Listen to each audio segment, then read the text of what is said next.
கர்த்தருடைய நாமத்தினாலே உங்களை வாழ்த்துகிறேன். அப்போஸ்தலர் 14ஆம் அதிகாரம் 8ஆம் வசனத்திலிருந்து 20ஆம் வசனம் வரைக்கும் இருக்கிற வேத பகுதிக்குள்ளாக இருந்து லீஸ்திராவில் சுவிசேஷமும் அதன் விளைவும் என்கிற தலைப்பின் கீழாக நாம் கர்த்தருடைய வார்த்தைகளை தியானிக்க போகிறோம். இக்கோனியா என்கிற பட்டணத்திலே கிருபையுள்ள வசனத்தை சுவிசேஷமாக அறிவித்ததின் விளைவாக அப்போஸ்தலர்கள் அவமானப்படுத்தப்பட்டார்கள், கல்லெறியப்பட்டார்கள். ஆகவே அவர்கள் அங்கிருந்து புறப்பட்டு லீஸ்திரா, தெர்பை என்று சொல்லப்படுகிற லிக்கோனியா பாஷை பேசக்கூடிய ஆதிவாசிகள் மத்தியிலே அவர்கள் ஊழியம் செய்வதற்காக கடந்து வருகிறார்கள். இப்படித்தான் அந்த வேத பகுதி நமக்கு எழுதப்பட்டிருக்கிறது.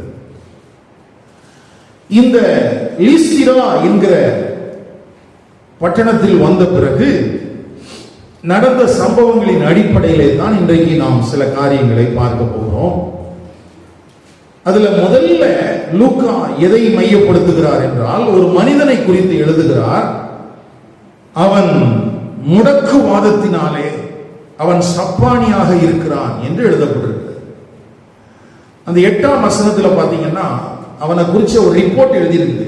இவர் ஒரு மருத்துவராக இருக்கிறதுனால அவர் எழுதுறாரு, தாயின் வயிற்றிலிருந்து பிறந்தது முதல் சப்பானி. தாயின் வயிற்றிலிருந்து சப்பானி என்றால் அடுத்தது அவர் ஒரு வார்த்தை எழுத வேண்டிய அவசியம் இல்லை, ஒருபோதும் நடந்ததில்லை. ஆனா எழுதியிருக்கு, எழுதுனது ஒரு டாக்டர். அடுத்தது கால்களில் பலன் இல்லை, கால்கள் வழங்காதவன் அப்படின்னு இருக்கு. அப்படின்னா என்னன்னா, இந்த முடக்குவாதத்தில் இருக்கிற மனிதன் முற்றிலுமாக நம்பிக்கையற்றவனாக இருக்கிறான். ஒருவேளை அன்றைக்கு இருந்த மருத்துவத்தின் அடிப்படையிலே இவனுக்கு எந்த நம்பிக்கையும் கிடையாது. எப்படி மரித்து போன லாசரு 4 நாட்களாகிவிட்டது அடக்கம் பண்ணி, அங்கே எப்படி ஒரு நம்பிக்கையற்ற சூழல் இருந்ததோ அப்படி போல இவனுடைய வாழ்வும் ஒரு சூன்யமாக காணப்படுகிறது. ஆனால் நீங்கள் ஒன்றை கவனித்துக் கொள்ளுங்கள், எப்பொழுதெல்லாம் நம்பிக்கையற்ற சூழல்கள் இருக்கிறதோ அப்பொழுதெல்லாம் இயேசு என்கிற ஒரு நம்பிக்கை நமக்கு இருக்கிறது. அது ஒருவேளை சரீர பிரகாரமான காரியமாக இருந்தாலும் சரி, அல்லது ஆவிக்குரிய ரீதியாக இருந்தாலும் சரி, இந்த உலகத்திற்கு நம்பிக்கையை கொடுக்க வந்த தெய்வம் ஆண்டவராகிய இயேசு கிறிஸ்து. அப்போ இந்த லீஸ்திரா அப்படிங்கிற ஊர்ல சுவிசேஷம் அறிவிக்கப்படுவதற்கு முன்பதாக ஒரு மனிதன் அறிமுகப்படுத்தப்படுகிறான். அவன் முற்றிலும் நம்பிக்கையற்றவனாக இருக்கிறான். அந்த மருத்துவ குறிப்புகள் நமக்கு சொல்லுகிற காரியங்கள் அதுதான். முற்றிலும் நம்பிக்கையற்றவன், ஆனாலும் அவனுடைய உள்ளத்திலும் கிரியை செய்கிற ஒரு தேவனுடைய வல்லமையை குறித்து, சுவிசேஷத்தை குறித்து இந்த வேத பகுதி நமக்கு கற்றுத் தருகிறது. ஆமென். அடுத்தது இந்த லீஸ்திரா அப்படிங்கிற பட்டணத்தை பார்க்கும்போது நம்ம கவனிக்க வேண்டியது என்னன்னா, எல்லா இடத்துலையுமே ஜெபாலயங்களுக்கு போவாங்க, அங்க இருந்து இருக்கிற யூதர்களுக்கு சுவிசேஷத்தை சொல்லுவாங்க. அப்போ வேதாகமத்தின் அடிப்படையிலே மேசியாவை குறித்து அவர்கள் பேசுவது அவர்களுக்கு எளிதாக இருக்கும். ஏற்கனவே அந்தியோகியா பட்டணத்தில் அப்படிதான் அவங்க பேசினாங்க.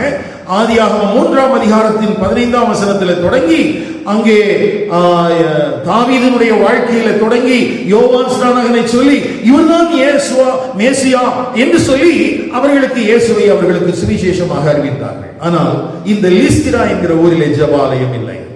அப்படின்னு சொன்னா, அன்றைக்கு இருந்த காலகட்டத்திலே மின்யான் அப்படிங்கிற யூத மரபு இருந்தது. அந்த மரபின்படி 10 யூத ஆண்கள் இருந்தால்தான் ஒரு ஜெபாலயம் கட்ட முடியும். அப்படின்னா லீஸ்திராவில் ஜெபாலயம் இல்லைன்னா அங்க யூதர்கள் குறைவாக இருந்திருக்கிறாங்க. யூதர்கள் இல்லாம இருந்திருக்கலாம் அல்லது குறைவாக இருந்திருக்கலாம்.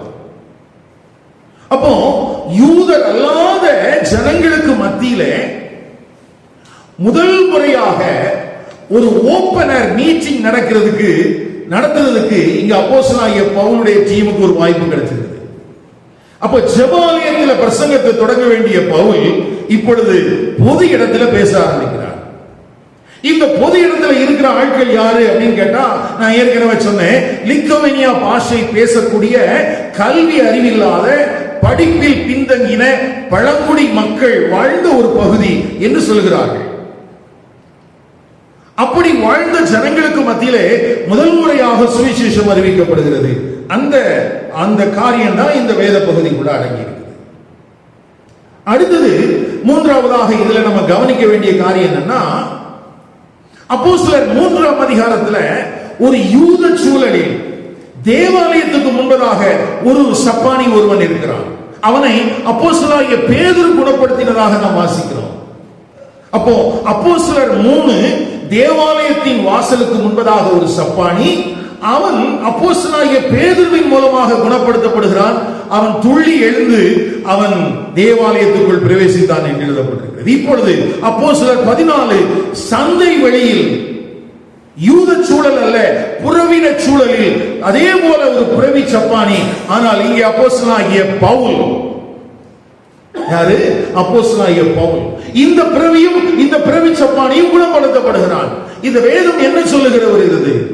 ஐயா, நீ தேவாலயத்தின் வாசலில் இருக்கிற யூத சூழலில் இருக்கிற சப்பானியாக இருந்தாலும் சரி, அல்லது நீ பழங்குடி மக்களுக்கு மத்தியில இருக்கிற புறவின சூழலில் வாழ்கிற ஒரு பிறவி சப்பானியாக இருந்தாலும் சரி, இந்த சுவிசேஷத்துக்கு முன்பதாக உனக்கு ஒரே ஒரு நம்பிக்கை இருக்கிறது. அது ஆண்டவராகிய இயேசு கிறிஸ்து மாத்திரமே.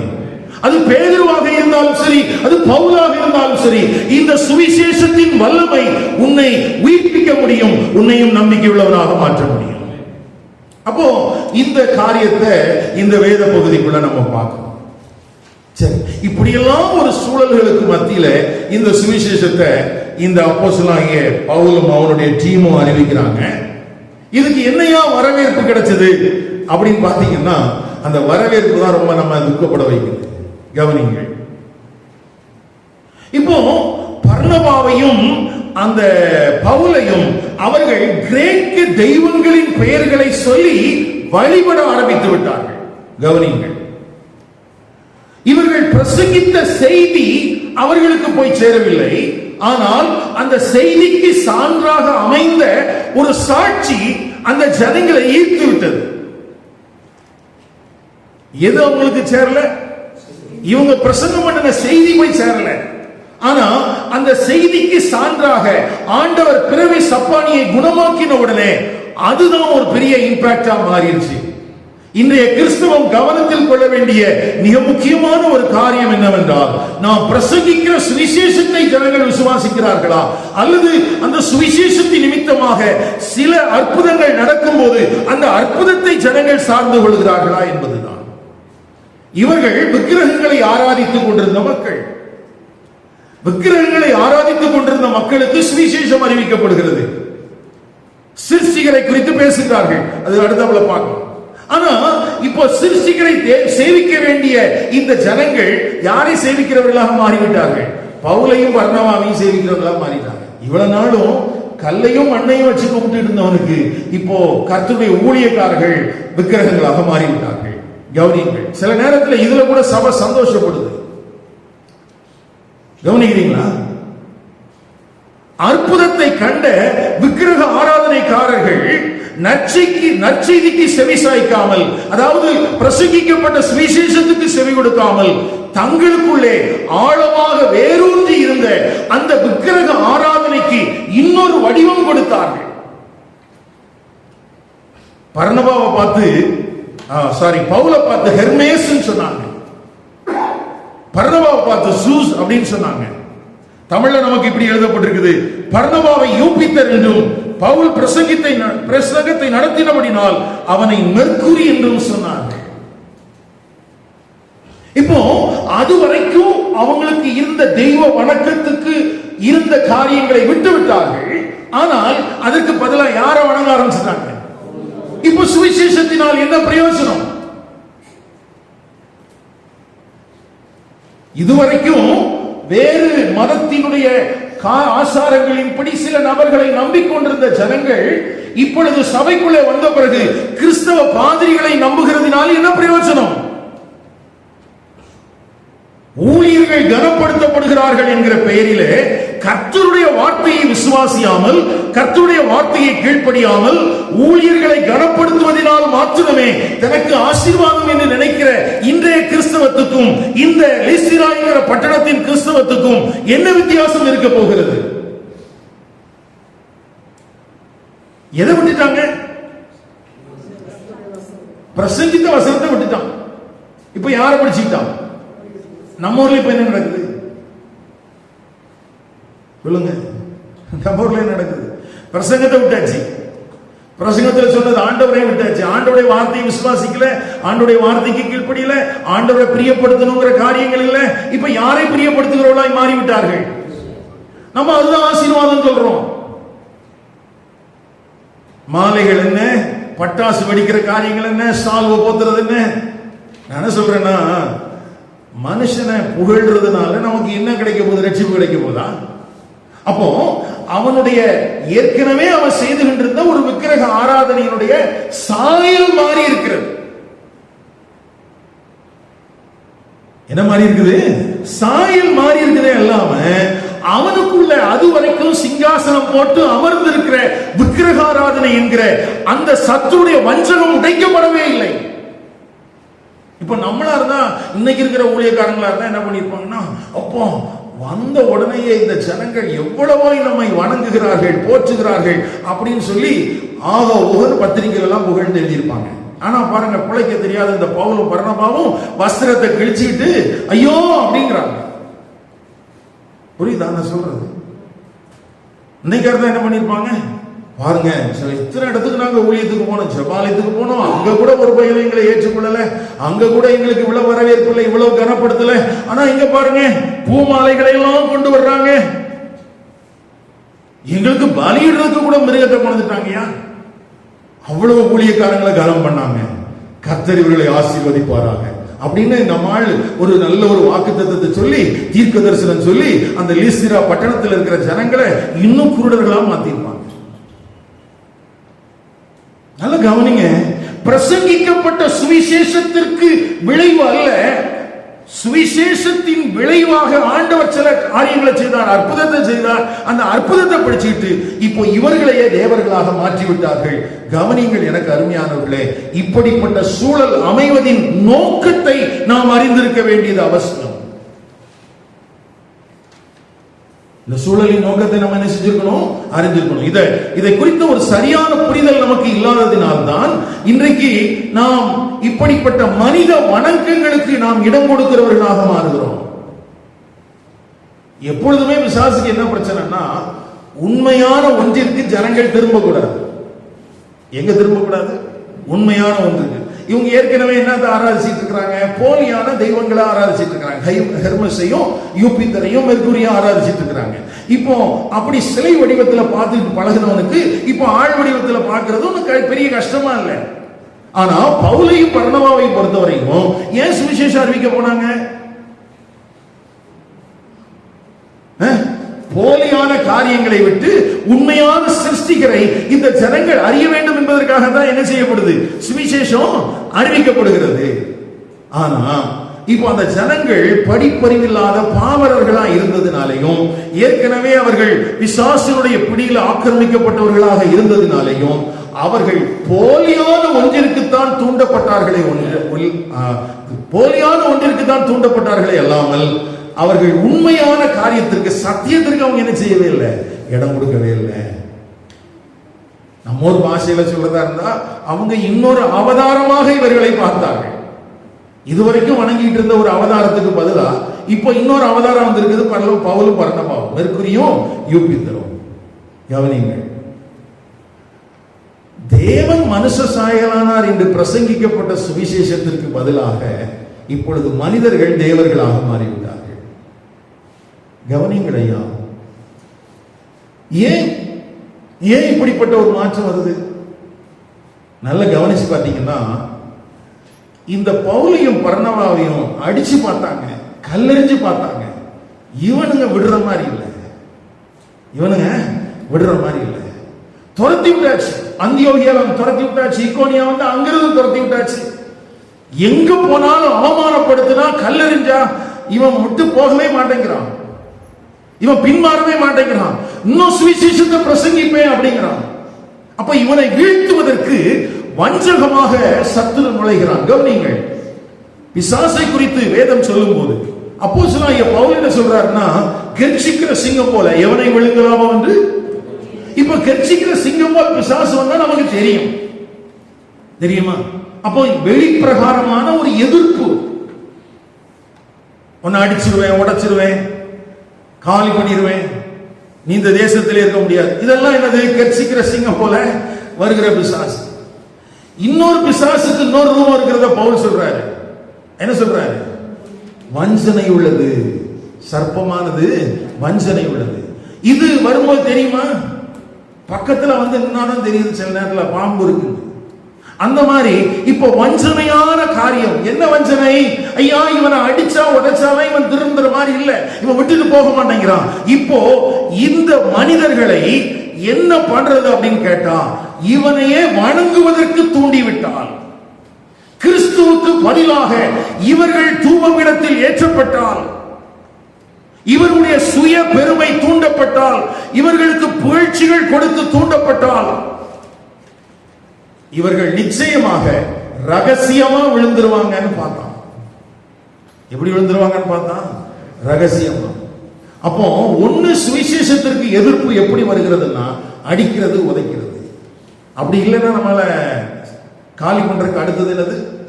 சுய பெருமையை தூண்டி விடுவது. உங்களை மாதிரி இருக்க முடியுங்களா? நீங்க ஜெபிச்சீங்க பாருங்க, அப்பா எவ்வளவு அன்பு எங்க மேல. இப்போ சுவிசேஷம் அறிவிக்க போனவங்களுக்கு மறந்து போச்சு, நம்ம எதுக்கு போனோம்? சுவிசேஷம் சொல்ல போனோமா, இல்ல நம்மளை ஏற்றுக்கொள்றதுக்கு யாரும் இல்லைன்னு போனோமா? பக்கத்துல கை பிடிச்சிருக்காங்க. சுவிசேஷம் சொல்ல போறது எதுக்கு? நீங்க சொல்ற வசனத்தை விசுவாசிக்கிறதுக்காகவா அல்லது உங்களை ஏற்றுக்கொள்றதுக்காகவா? சொல்லுங்க. இன்னைக்கு நமக்கு எது சந்தோஷத்தை தருது? நமக்கு எது சந்தோஷமா இருக்கு? நம்மள உட்கார வச்சு ஒரு டீ எல்லாம் போட்டு கொடுத்தாங்க, அப்பா இத்தனை வருஷமா ஊழியத்துக்கு போறேன் ஐயா, சபை விசுவாசி வீட்டுக்கு போனா கூட கவனிக்க மாட்டேங்கிறாங்க, ஆனா எவ்வளவு அன்பு இல்ல. ஒன்னும் ஏத்துக்கிட்டானே, உங்க நீ சொன்ன வசனத்தை ஏத்துக்கிட்டானா? எதுக்கு போன நீ அங்க? அப்ப நம்மை ரகசியமாக வீழ்த்துவதற்கு சத்துரு என்ன பண்றான்னா, இப்படி சில நேரத்தில் வஞ்சகமாகவும் சில காரியங்களை செய்யறான். பூமாலை எல்லாம் கொண்டு வந்து பலிபீடத்துலாம் வச்ச உடனே இப்ப பவுலும் பரணமாகவும் இப்ப அப்படியே அங்கெல்லாம் போட்டு அப்படி நின்று இருந்தாங்கன்னு வச்சுக்கோங்களேன்,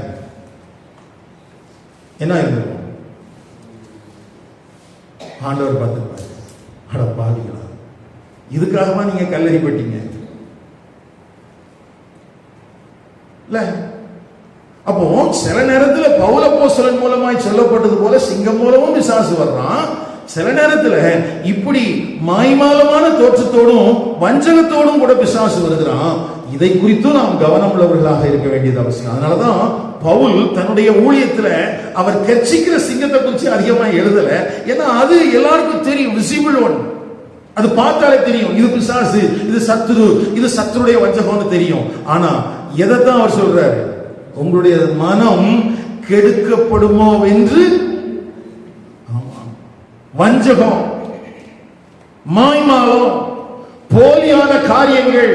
கிறிஸ்தவர்களே கவனியுங்கள், நீங்கள் சுவிசேஷத்தை அறிவிக்க போனீர்கள். நீங்கள் சொல்லுகிற சுவிசேஷத்தை ஜனங்கள் ஏற்றுக்கொள்கிறார்களா அல்லது உங்களை மாத்திரம் ஏற்றுக்கொள்கிறார்களா? இங்கே லீஸ்திரா என்கிற அந்த கிராம பட்டணத்துல யாரை ஏற்றுக்கொண்டாங்க? ஊழியர்களை ஏற்றுக்கொண்டார்கள். ஊழியர்கள் பிரசங்கித்த சுவிசேஷத்தை விட்டு விட்டார்கள். இன்றைக்கும் கிறிஸ்தவத்தில் இருக்கக்கூடிய பெரிய வஞ்சகமான காரியங்கள் அதுதான். ஊழியர்கள் கவனமாக இருங்கள். இப்ப பாருங்களேன், ஒரு பெரிய திரள் கூட்டம் மாலை கொடுத்தது, பொக்கே கொண்டு வருது இல்லையா? இப்ப நம்ம ஒரு ஃபேஷன், இப்போ 21st செஞ்சுரிலாம் இப்படி ஒரு பெரிய கிரேன்ல கொண்டு வந்துலாம் மாலை போடுற மாதிரி எல்லாம் அங்க இல்லையா அந்த லிஸ்டிடாவில் நடந்துட்டு இருக்குது. ஒருத்தர் பொன்னாட போத்துறாங்க, ஒருத்தர் பொக்கையை கொண்டு வந்து கொடுக்குறாங்க, ஒருத்தர் பலியிடக்கு போறாங்க. இதெல்லாம் ஆரவாரம் பராமரிப்புலாம் நடந்துட்டு இருக்குது. இதுக்கு நடுவில் அவன் வஸ்திரத்தெல்லாம் கிழிச்சிட்டு ஏன்பா இந்த மாதிரி பண்றீங்க அப்படின்னு சொல்லி புலம்பிக்கிட்டு கூட்டத்துல ஒரு காரியத்தை அவன் கவனிக்கிறான் பாருங்க, ரொம்ப கவனிக்க வேண்டிய விஷயம். 9ஆம் வசனத்துல பாருங்க,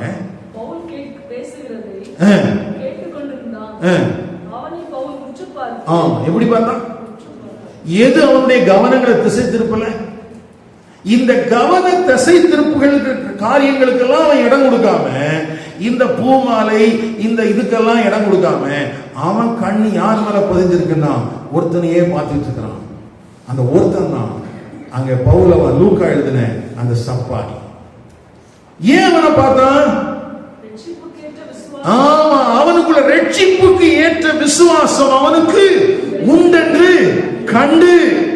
அற்புதம் நடக்கல, சப்பானியா தான் இருக்கிறான். அவனுக்குள்ள இருக்கிற விசுவாசத்தை இவன் உற்று கவனித்தான். இப்போ அந்த திரள் கூட்ட மாய்மாலமான வஞ்சகமான சத்துருவின் ஆளுகைக்கு உட்பட்ட மனிதர்களுடைய அந்த ஆரவாரங்கள் ஆர்ப்பரிப்புகள் அவனை இழுக்கவே இல்லை. இதுதான் அவனை இழுத்துச்சு. அப்போ நான் பரிசுத்த ஆவியினால் நிறைந்தவனாக நான் தேவனுடைய வார்த்தையை பிரசங்கிக்கிறவன் என்றால் என்னுடைய கவனம் எங்கே இருக்க வேண்டும்? சொல்லுங்க. இவர் நல்லா சப்போர்ட் பண்ணுவார் பிரதர், ஆனா சர்ச்சுக்கு அப்பப்போ வரமாட்டார் பிரதர். இப்ப அவர் மேல கவனம் இருக்கணுமா? இல்ல, இவங்க வருவாங்க, ஆனா வசனத்துக்கு கீழ்ப்படிவாங்க, இவங்களுடைய காரிய பார்வையில் அவங்களுடைய காரியத்தில் நம்ம கவனமா இருக்கணுமா? எது நமக்கு முக்கியமா இருக்கு? சொல்லுங்க. ஆனா நம்ம அநேக நேரத்தில் பரிசுத்தாவியில நிறைஞ்சி சப்பானியை பார்க்கறது இல்லை, நம்ம பூசாரிகளை தான் பார்க்கணும். நான் யாரும் பார்க்கறது இல்லை. விசுவாசம் இருக்கிற மனிதர்களை நாம் பார்ப்பதில்லை. அநேக நேரத்தில் யாரை தான் பார்க்கணும்? அதனால தான் திருச்சபையில ஆண்டவர் வந்து வெளியே நின்றுகிட்டேங்கிறார். ஏன் ஆண்டவர் வெளியே போறாரு சபையை விட்டு? ரட்சிக்கப்படத்தக்க விசுவாசம் உள்ள மனிதர்களை இன்றைக்கு சபை பார்ப்பதில்லை. சபை பார்ப்பதெல்லாம் யாரை பார்த்தா காணிக்கப்பட்டி நிறையுங்கிறது தான், யாரை பார்த்தா தனக்கு கனம் கிடைக்கும் என்பதுதான். அதற்கு எந்த சபையும் விதிவிலக்கு அல்ல. கவனிங்கள் அருமையானவர்களே, நம்முடைய பார்வை எங்கே அமைந்திருக்கிறது? பிரசங்கியார் மேலையா? பிரசங்கியார் சொல்கிற வசனத்தின் மேலையா? பிரசங்கியார் அல்ல ரட்சகர். பிரசங்கியார் பிரசங்கிக்கிற இயேசுவே ரட்சகர். நம்முடைய விசுவாசம் எங்கதான் இருக்கணும்? அந்த விசுவாச வார்த்தைகளுக்கு மேலதான். அப்படி இருந்தா அப்படி இருந்தவர்களை இருக்கிறவர்களை பார்க்க வேண்டும். இப்போ அவன் இந்த சப்பானியா தான் இருக்கிறான், ஆனா பாருங்க அவனுக்குள்ள ஒரு விசுவாசம் இருக்கு.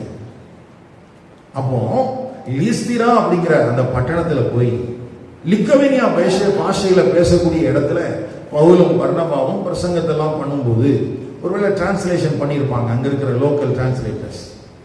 கிரேக்க மொழியிலிருந்து அவங்க லிக்கவேனியா பாஷையில பேசியிருக்கலாம், அல்லது ஆண்டவர் விசேஷித்த கிருபைகளை கொடுத்து அந்த நேரத்தில் வேறு பாஷைகளை இவர்கள் அப்போஸ்தலர்களை பேசியிருக்கலாம். எப்படி இருந்தாலும் அந்த வார்த்தையை விசுவாசித்த அந்த மனிதனுக்கு ரெண்டு விதத்தில் அற்புதம் நடந்தது. ஒன்னு, அவனுடைய ஆவிக்குரிய மரணத்திலிருந்து உயிர்ப்பிக்கப்பட்டான். இன்னொன்று, அவனுடைய சப்பானியா இருந்த வாழ்க்கையிலிருந்தும் அவன் மாற்றம் அடைந்தான். அல்லேலூயா. அவனுடைய சரீர பிரகாரமான காரியத்திலையும் அற்புதம் வந்துருச்சு, அவனுடைய ஆவிக்குரிய காரியத்தில் என்ன வந்துருச்சு? அற்புதம் வந்துருச்சு. இப்போ எதுங்க முக்கியம்? இந்த சப்பானிக்குள்ள எது ஃபர்ஸ்ட் நடந்துச்சு? ஆவிக்குரிய மாற்றமா அல்லது சரீர மாற்றமா? ஆவிக்குரிய மாற்றம். இன்னைக்கு நம்ம எதை விரும்புறோம்? இன்னைக்கு பிரசங்கம் பண்ணும் போதெல்லாம் பாத்தீங்கன்னா நல்லா தூங்கிக்கிட்டே இருப்பாங்க. ஏன்னா அவங்க வந்த நோக்கம் வந்து பிரசங்கத்துக்காக இல்லை. ஏன்னா பிரசங்கம்லாம் முடிஞ்ச பிறகு ஜெபிக்கிற நேரத்தில் ஆண்டவர் அற்புதம் செய்வார். அந்த நேரத்தில் கண்ணு திறந்து பார்த்தா போதும் தூங்கிட்டு இருக்கிற ஆட்கள் இருக்கிறாங்க. இருக்கிறீங்களா? அந்த கடைசி ஆசீர்வாதம் சொல்லும் போது முடிச்சு அல்லேலூயா ஆமென் சொல்லிட்டா போதும், ஆண்டவர் என்ன ஆசீர்வதிச்சிருவார். பாருங்க, அந்த பிறவி சப்பானியா இருந்த அந்த லிக்கவேனியா பாஷை பேசுகிற அந்த ஒரு பழங்குடி மனிதனுக்குள்ள கூட ஒரு புரிதல் இருந்திருக்குது. எதுதான் நமக்கு முக்கியம்? இவன் சொல்ற வார்த்தை தான் முக்கியம். அவனுக்குள்ள எப்படியோ அந்த அறியாமை மாறிச்சு. அப்போ தேவனுடைய தெரிந்து கொள்ளுதலின் படி ஒரு மனிதன் கர்த்தருடைய வசனங்களுக்கு மேல கவனத்தை செலுத்தும் போது, அது சப்பானியோ குருடனோ நம்பிக்கையற்ற நிலைமையில் இருக்கிறானோ, எந்த மனிதனையும் உயிர்ப்பிக்கிற ஒரு தேவனுடைய வல்லமை அங்கே வெளிப்படதான் செய்கிறது. அல்லேலூயா. இப்போ இந்த இடத்துல ஒரு பிரசங்கம் பண்றாரு, திரள் கூட்டம் கேட்கல. ஆனா அது யாருக்கு பிரயோஜனமா இருந்திருக்கும்னா இந்த சப்பானியா இருந்த மனுஷனுக்கு. என்ன பிரசங்கம் பண்ணாரு? பிரசங்கமாக அவர் அதுல எழுதல, ஆனா என்ன பேசணும் அப்படிங்கறத குறிச்சு அவங்க சில வார்த்தைகளை சொல்றாங்க. கவனிங்க. இப்போ அவங்க பலியிடலாம் மனதா இருந்தார்கள் எழுதின பிறகு 14ஆம் வசனத்தில் இப்படி ஆரம்பிக்குது. அப்போஸ்தலராகிய பர்னபாவும் பவுலும் அதை கேட்ட பொழுது தங்கள் வஸ்திரங்களை கிழித்துக் கொண்டு கூட்டத்துக்குள்ளே ஓடி உரத்த சத்தமாய், மனுஷரே, ஏன் இப்படி செய்கிறீர்கள்? நாங்களும் உங்களை போல பாடுள்ள மனுஷர் தானே. யோசிச்சு பாருங்க, இன்னும் ரட்சிக்கப்படல, ஆனா இவங்க தங்களை நாங்கள் அப்போஸ்தலர்கள் என்றோ, நாங்கள் கனத்திற்குரிய பாத்திரங்கள் என்றோ, ஆண்டவர் எங்களை மேன்மைப்படுத்தி வைத்திருக்கிறார் என்றோ, வேறுபடுத்தி வைத்திருக்கிறார், இன்னைக்கு நவீன உலகத்துல பயன்படுத்தக்கூடிய எந்த வார்த்தைகளையும் இவங்க பயன்படுத்தல. இவங்க என்ன சொல்றாங்க? நாங்க சாதாரணமான. ஆனா இன்னைக்கு ஊழியத்துக்கு வந்துட்டு அப்படி இல்லையே. பரவாயில்ல, பாஸ்கர் ஒயிட் அண்ட் ஒயிட்ல ஷர்ட் தான் போட்டுக்கிறாரு, அங்கி போடல இல்லையா? கவனிங்க, அவங்க சொல்றாங்க நாங்க சாதாரணமான மனுஷன் தான். அப்படி சொல்லிட்டு இனிதான் பிரசங்கத்தில் அவங்க என்ன சொன்னாங்கிறத ரிப்பீட் பண்றாங்க. ஏன்னா அதாவது பிரசங்கமாக எழுதல, ஆனா எப்படி எழுதி இருக்குது பாருங்க. நீங்கள் இந்த வீணான, அப்ப அவன் ஆராதிச்சுட்டு இருக்கிற தெய்வம் இல்லைன்னு சொல்லிட்டாங்க பாருங்க. நம்ம ஊர்ல சொல்லக்கூடாது தெரியுமா? நம்ம ஊர்ல சர்ச்சுக்குள்ள சொல்லி கொடுக்குறவங்களும் அப்படிதான் சொல்றாங்க, சட்டமும் அப்படிதான் சொல்லுது. அடுத்தவங்க இதை சொல்லாதீங்க. ஆனா இங்க லிக்கவேனியாவில் என்னதான் நடந்திருக்குது? சாரி, லீஸ்திராவில் என்னதான் நடந்திருக்குது? உங்களுடைய வீணான தேவர்களை குறிச்சு பேசும்போது ரெண்டு பேசணும். ஒண்ணு அந்த தேவர்களுக்காக கட்டப்பட்டிருக்கிற கோயில், இன்னொன்னு அங்க இருக்கிற விக்கிரகம். கோயிலை குறித்து சொல்லும் போது அவர் பவுல் என்ன சொல்றாரு? அங்க ஆண்டவர் இல்ல, அங்க கடவுள் இல்ல. அடுத்தது விக்கிரகம், அதுவும் அல்ல. அதுக்கு அந்த ரெண்டையும் சொன்னாதான் அது வீணான தேவர்கள். ஆலயத்தை குறிச்சு சொல்லணும், அங்க இருக்கிற சாமியை குறிச்சு சொல்லணும். ஏன்னா 17ஆம் அதிகாரத்தில் அதை குறிச்சு டீட்டெயிலா இருக்குது. வருவோம். இப்போ விட்டு வானத்தையும் பூமியையும் சமுத்திரத்தையும் அவைகளிலுள்ள யாவற்றையும் உண்டாக்கின ஜீவனுள்ள தேவனிடத்திற்கு திரும்ப வேண்டும். நல்ல கவனிங்க, இவர்களுக்கு எல்லாத்துக்கும் ஒரு கடவுள். வானத்துக்கு ஒரு கடவுள், பூமிக்கு ஒரு கடவுள், சமுத்திரத்துக்கு ஒரு கடவுள், எல்லா காரியங்களுக்கும் ஒவ்வொரு கடவுள் வச்சிருக்கிறான். ஆனா இவர் சொல்றாரு எல்லாத்துக்கும் ஒரே கடவுள் தான். அஞ்ஞான மார்க்கத்தில் இருக்கிற பிரச்சனை என்னன்னா, எல்லாத்துக்கும் ஒவ்வொரு கடவுள் இருக்குது. அந்த கடவுளுடைய சண்டை இருக்குது. ஒரு கடவுள் இருந்தா இன்னொரு கடவுள் வரமாட்டாரு, இந்த கடவுள் இருந்தா அந்த கடவுள் வரமாட்டாரு, இந்த கடவுளுடைய கோயில்ல அந்த கடவுளுடைய சிலை வைக்க கூடாது. இப்படியெல்லாம் இருக்கும் போது பவுல் பிரசங்கித்த இயேசு, பவுல் பிரசங்கித்த தேவன் எல்லாவற்றிற்கும் ஒரே தேவன். அவங்களுக்குள்ள சண்டையே கிடையாது. அவங்களுக்குள்ள என்ன இல்லையா? சண்டையே இல்லையா? ரொம்ப கவனிக்கணும் பாருங்க. வானத்தையும் பூமியையும் சமுத்திரத்தையும் அவைகளுள்ள யாவற்றையும் உண்டாக்கின the creator, ஜீவனுள்ள தேவனிடத்திற்கு நீங்கள் திரும்ப வேண்டும். அப்போ இந்த இடத்துல புறவினத்தாருக்கு மத்தியில சுவிசேஷத்தை அறிவிக்கும் போது முதலாவது பைபிள்ல இருந்தா அவர் மேற்கோள் காட்டல, எந்த தீர்க்க தரிசனத்தையும் அவர் சொல்லல. முதல்ல என்ன சொல்றாருன்னா, நான் சொல்ல வருகிற, நான் ஆராதிக்கிற தேவன் சிருஷ்டிகர். அவர் யாரு? சிருஷ்டிகர். ஆனா ஜெபாலயத்தில் பேசும்போது அப்படி சொல்லல. ஜெபாலயத்தில் சிருஷ்டிகர் யார் என்று அவர்களுக்கு தெரியும். அங்கே என்ன சொல்றாரு? வாக்குத்தத்தம் பண்ணப்பட்ட மேசியா. இரண்டாவது, சென்ற காலங்களில் அவர் சகல ஜனங்களையும் தங்கள் தங்கள் வழிகளிலே நடக்க விட்டிருந்தார். ஐயா, அந்த சிருஷ்டிகரான தேவன் கடந்த காலங்களிலே நாங்கள் இந்த உலகத்திற்கு வருவதற்கு முன், அந்த சுவிசேஷத்தை அறிவிக்கிறதுக்கு முன்னால, அல்லது ஆண்டவராகிய இயேசு கிறிஸ்து இந்த உலகத்திற்கு மனிதனாக வர்றதுக்கு முன்னால வரைக்கும் அவங்க இஷ்டத்துக்கு ஃப்ரீ வில்ல போலாம். உங்கள் போக்கில விட்டிருந்தா ரோமர் 1ஆம் அதிகாரத்தில் இருக்குது. அப்போஸ்தலர் 17ஆம் அதிகாரம் 23, 24 வசனங்களை வாசிக்கிறோம். அப்போ ஆண்டவர் மனுஷனுக்கு ஃப்ரீ வில் கொடுத்திருக்கிறார். நல்ல கவனிங்க. அப்போ அவர் யாரு? சிருஷ்டிகர். அவர் யாரு? மனுஷனுக்கு ஃப்ரீ வில் கொடுத்திருக்காரு. அதனால அவன் இஷ்டத்துக்கு நடக்கலாம். ஆனா இனி இப்போ மனம் திரும்பணும்னு சொல்றாரு. மனம் திரும்பணும்னு சொல்றாரு. அடுத்து 17ஆம் வசனம். அவர் நன்மை செய்து வானத்திலிருந்து மலைகளையும் செழிப்புள்ள காலங்களை நமக்கு தந்து ஆகாரத்தினாலும் சந்தோஷத்தினாலும் நம்முடைய இருதயங்களை நிரப்பி இவ்விதமாய் அவர் தம்மை குறித்து சாட்சி விளங்க பண்ணாதிருந்ததில்லை என்றார்கள். ஐயா, மனிதர்கள் தங்கள் தங்கள் வழிகளில் நடந்த போதிலும் கூட தேவன் நன்மை செய்கிறவராகத்தான் இருந்தார். கவனத்தில் கொள்ள வேண்டிய மிக முக்கியமான காரியம்,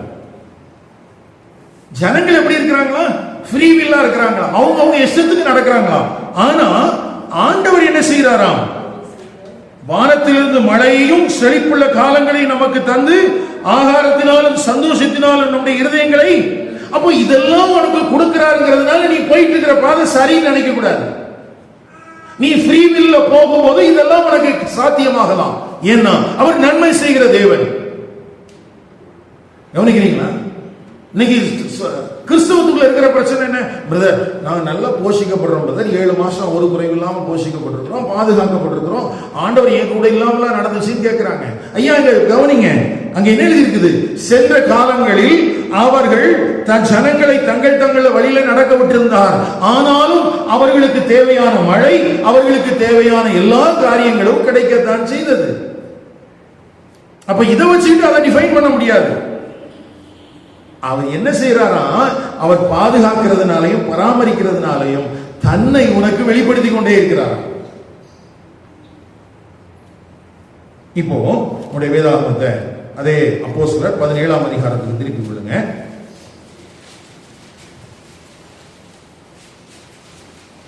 இருபத்தி 4ஆம் வசனத்துல பாருங்க. உலகத்தையும்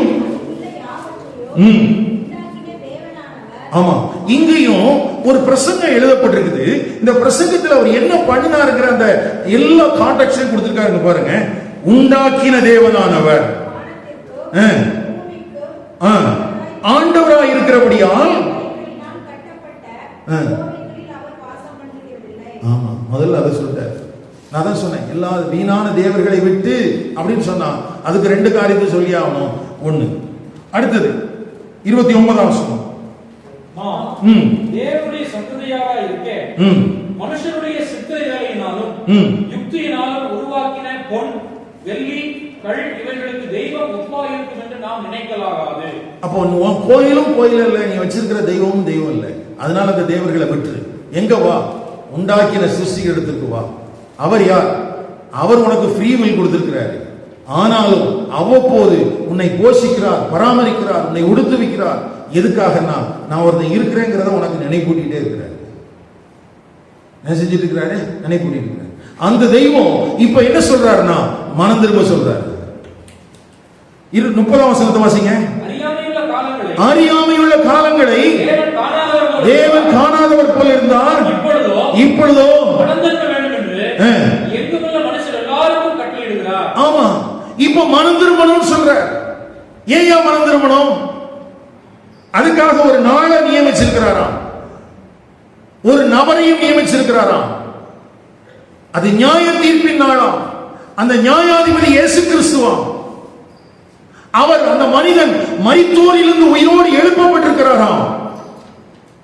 அந்த மரித்தோரிலிருந்து உயிரோடு எழுப்பப்பட்ட இயேசுவை நீ விசுவாசிப்பாயானால் நீ நியாய தீர்ப்பில் இருந்து தப்பலாம்.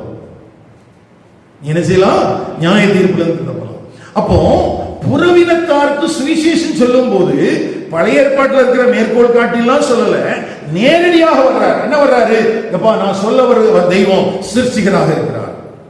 அவர் தான் மனுஷனை படைச்சார், அவர் தான் உனக்கு ஃப்ரீ வில்ல கொடுத்திருக்கிறார்.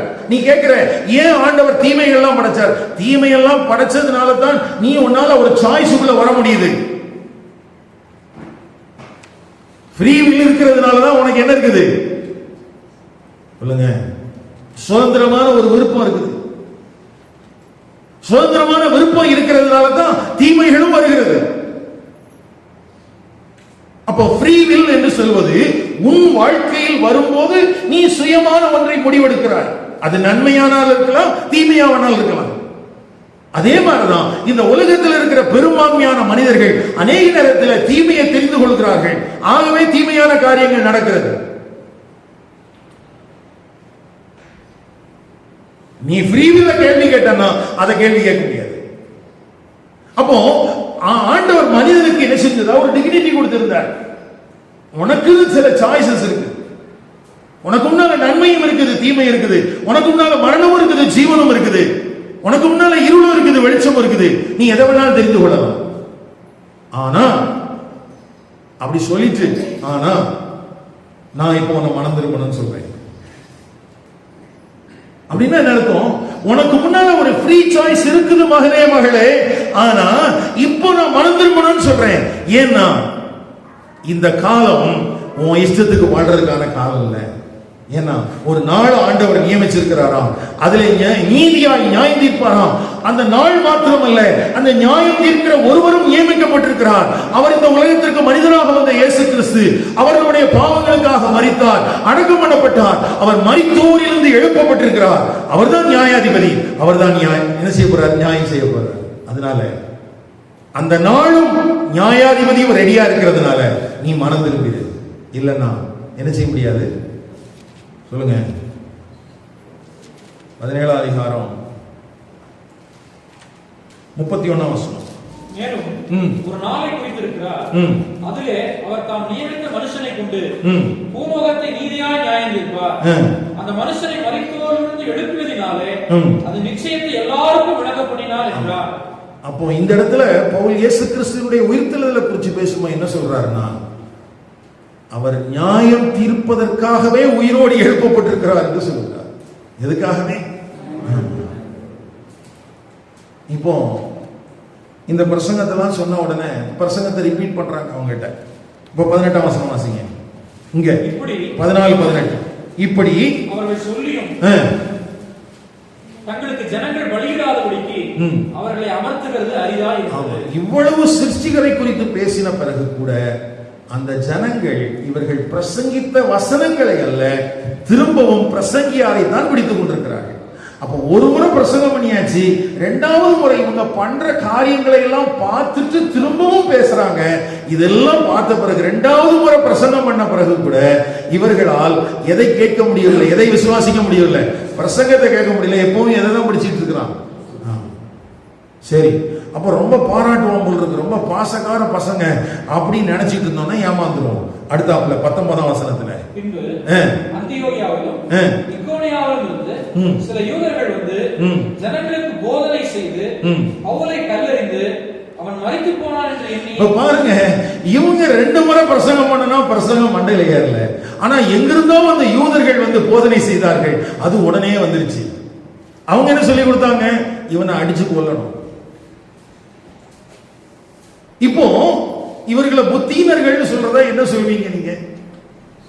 இவ்வளவு நேரம் பலியிடுவதற்கு ஆயத்தமா இருந்த மனிதர்கள் இப்பொழுது எதுக்கு ஆயத்தமாயிட்டான்? கொலை பண்றதுக்கு ஆயத்தமாயிட்டான். அப்போ இவன் வந்து எமோஷனலா முடிவெடுக்கிறான். ஒரு சப்பானி சுலமாயிட்டா உடனே எமோஷனலா நீதாயா தெய்வம்னா. இன்னும் 4 பேர் வந்து இல்லடா தெய்வம் இல்ல, அவனுக்கு கள்ளன்னு சொன்ன உடனே கல் எடுத்துட்டான். இவனுக்குள்ள எந்த யோசனையும் இல்லை, சொந்த புத்தி இல்லை. ஆனா சத்தியத்தை இவனால ஏற்றுக்கொள்ளவே முடியல. அந்த வஞ்சகத்தையும் நாம் கவனத்தில் கொள்ள வேண்டிய காரியம். இப்போ கல்லெறிஞ்சாங்க, மரித்து போனான் என்று எண்ணி அவனை பட்டணத்துக்கு வெளியில இழுத்து கொண்டு போனார்கள். கவனியுங்கள், இதை குறித்து அப்போஸ்தலனாகிய பவுல் தீமோத்தேயுக்கு எழுதின நிருபத்தில் எப்படி எழுதுகிறார்? 2 தீமோத்தேயு 3ஆம் அதிகாரம் 11ஆம் வசனம். இந்த சம்பவத்தை இருங்க எல்லாரும் எழுது. 3ஆம் அதிகாரம் 11ஆம் வசனம். இல்ல சரி, அந்தியோகியா இக்கோனியா லீஸ்திரா என்னும் பட்டணங்களில் எனக்கு உண்டான துன்பங்களையும் பாடுகளையும் நன்றாய் அறிந்திருக்கிறாய். இவ்வளவோ துன்பங்களை சகித்தேன். ஆமா, சாக போற காலத்துல நினைவுறார், ஐயோ லிஸ்திராவில் விழுந்த அடி கொஞ்சம் ஐயா. ஏன்னா கல்லறியப்பட்டது என்பது பவுலுடைய வாழ்க்கையில மறக்க முடியாத ஒரு தருணம். ஏன்னா அவனுடைய பாடுகளின் பட்டியலையும் இது இருக்குது பாருங்க.